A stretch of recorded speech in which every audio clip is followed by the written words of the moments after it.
This burrito bowl is a good example of the saying healthy food doesn't have to be boring. It has good fats, lots of protein, and most importantly, tastes absolutely delicious. First off, I will start with the chicken. I will use chicken thighs for this recipe, preferably skinless.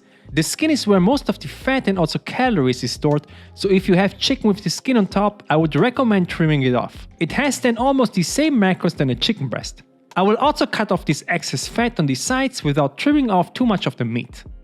For this recipe, I will be using 3 small pieces, they weigh around 200 grams. An important step to amazing chicken is the seasoning.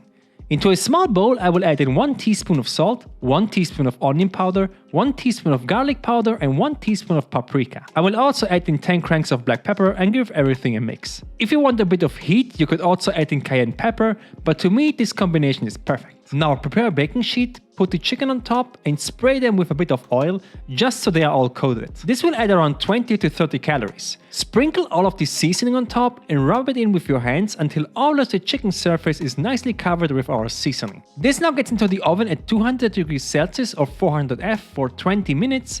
And this is also the time that the rest of the recipe needs. Don't worry to overcook chicken thighs, by the way, it's way harder to do that with thighs than with breast. In the meantime, I will make the rice. I will do a yellow curry rice, and for that I will add in 50 grams of basmati rice into a pot, and then I will add in 2 to 3 teaspoons of curry powder, half a teaspoon of cayenne pepper for a little kick, and a pinch of salt. Then I will pour in 120 grams of water and give everything a stir. Now I will put this in the stove and switch the heat to high and wait until the rice starts boiling.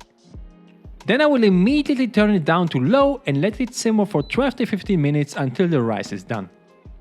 For the dipping sauce you will need a ripe avocado. First I will cut that into halves and open it up. Look at that color. I will only use half of it for this dip, so the other gets into the fridge. Now remove all of the flesh and put it into a bowl. Avocado has a good amount of unsaturated fats, which is good, but also very high in calories, so please be careful with this. Balance is the right way to go here. Next I will add in 30 grams of fat-free cream cheese. This is a very good protein source, by the way, I'm loving this stuff. I will add in a pinch of salt, couple of grams of black pepper, and then I will add in 15 grams of jalapeno hot sauce. Red sauces are generally low in calories than white sauces, this will only add around 5 calories. Now take a fork and mash everything until you get a smooth texture that still has some bits of avocados in.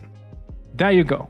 So 20 minutes later and it's time to assemble. My chicken should be perfectly juicy and tender by now and they smell amazing. This nice yellow colored rice will go on the side, and in the last free spot I will add the avocado sauce to dip everything in.